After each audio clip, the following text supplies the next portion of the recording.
The sun dipped low in the sky, casting a warm golden hue over the quiet suburban street. 14-year-old Maya Turner pedaled her brand-new bicycle, the wind weaving through her neatly braided hair. The bike was a cherished gift from her father, Mark Turner, who had saved diligently for months to surprise her. Every curve of the handlebars and the smooth glide of the pedals felt like freedom to Maya, a freedom she embraced with every turn of the wheels. That afternoon, she was headed to the local park to meet her friends for a game they had eagerly planned all week. Excitement quickened her pace as her laughter mingled with the rhythm of her tires on the pavement. The bike's bright blue frame glistened under the waning sunlight, catching the attention of passers-by. Most simply smiled at the carefree girl riding her way through the neighborhood. But one gaze lingered longer than the rest. Officer Greg Simmons, standing on the curb of a quieter street, watched Maya approach. Something about her confident demeanor, or perhaps the gleam of the bicycle, irked him. His eyes narrowed as she drew closer. Without hesitation, he stepped into the street and raised his hand, signaling her to stop.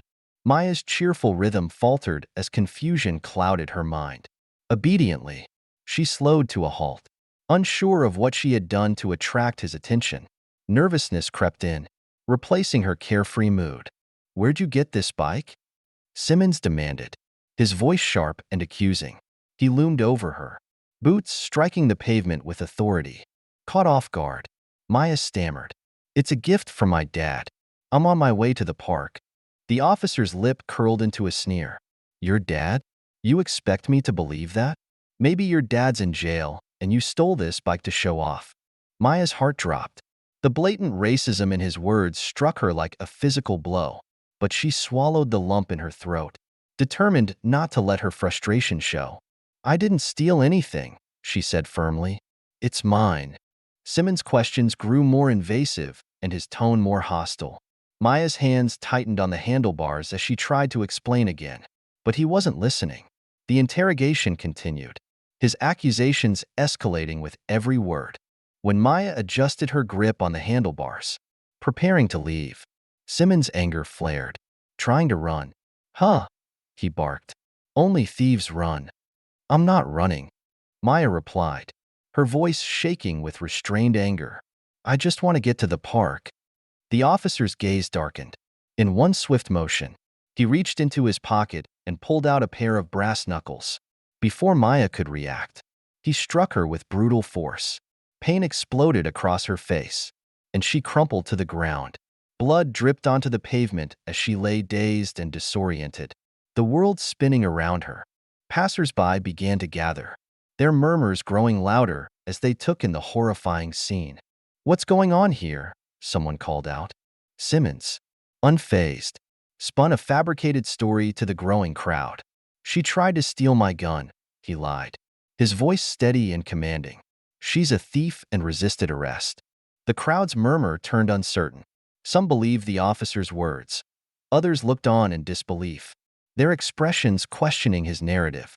Meanwhile, Maya's attempts to protest were drowned out by the pain in her body and the officer's booming voice.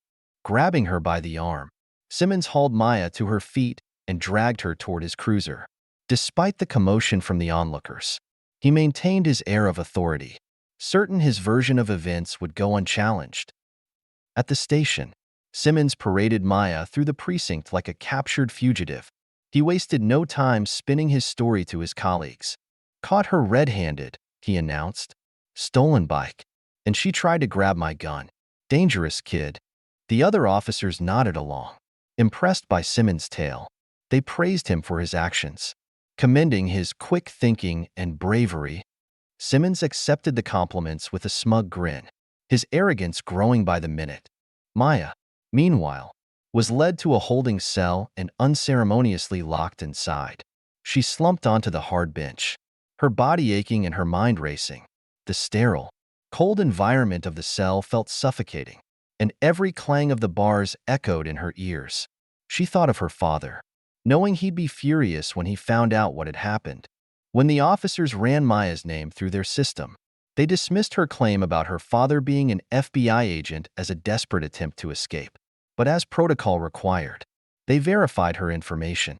The mood in the station shifted instantly when the truth came to light. Not only was Maya's father an FBI agent, but he was also a senior officer with significant influence. Unease rippled through the precinct as the officers realized the gravity of their mistake. Simmons, however, refused to back down. Doubling down on his fabricated story, he insisted that Maya had been a threat. He spun his narrative with unwavering conviction, his confidence bolstered by years of getting away with unchecked behavior. Finally, Maya was allowed her one phone call. The officer who handed her the receiver did so begrudgingly, his contempt barely hidden. Maya's hands trembled as she dialed her father's number. It rang twice before a familiar voice answered. "Dad," Maya said, her voice cracking as tears filled her eyes. She recounted everything: the stop, the accusations, the assault, and the false charges. Her father listened in silence, his tone shifting from concern to controlled fury as she spoke. "Stay calm," he told her firmly. "I'm on my way." Mark Turner arrived at the precinct within the hour, his presence commanding immediate attention. Tall and broad-shouldered, his tailored suit and FBI badge exuded authority. The officers scrambled as he entered, their earlier bravado dissipating. "Where is she?" Mark demanded, his voice sharp.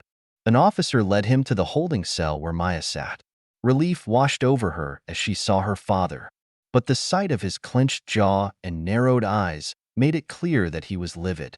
Mark knelt beside Maya, gently inspecting her injuries. His anger deepened as he noted the swelling on her face and the dried blood on her shirt.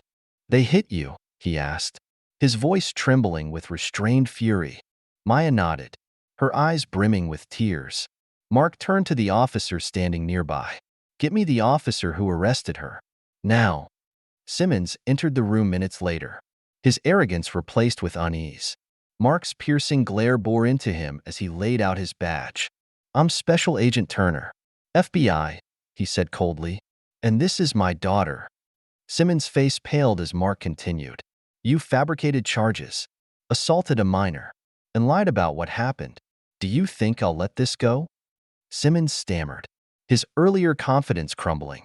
She resisted arrest," he muttered weakly. Mark's voice was ice. "Don't insult my intelligence. I've already reviewed the surveillance footage from your body cam." He stepped closer, his towering frame looming over Simmons.